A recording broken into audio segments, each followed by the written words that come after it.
রাখি। কাঁকড়া হচ্ছে ভাইয়া যায় আপনার প্রায় 3 কেজি 4 কেজি এরকম যায়, নতুন তো। হ্যাঁ নতুন। এখানে হচ্ছে একজন আমাদেরকে সাপ্লাই দেয়। এক পিস 200 টাকা?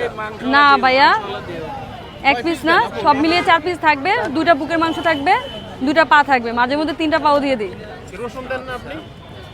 না ভাইয়া, কাঁকড়াতে রসুন যায় না। আমরা হাঁসের রসুন দেন না? কাঁকড়া মূলত কিসের সাথে খাওয়ার জন্য এটা দিচ্ছেন? পিঠা? কাঁকড়া মূলত শুধু শুধু খাওয়া যায়, আর আমাদের এখানে যেহেতু খোলাজালি পিঠা আছে, এটা দিয়ে খেতে পারবে। পিঠা দিয়ে আস্ত দিয়েছি আমি। আপু, ব্যবসাটা শুরু হয়েছিল কবে আপনার? ভাই আমার বিজনেসটা শুরু হয়েছে 2024 সালের 7ই নভেম্বর।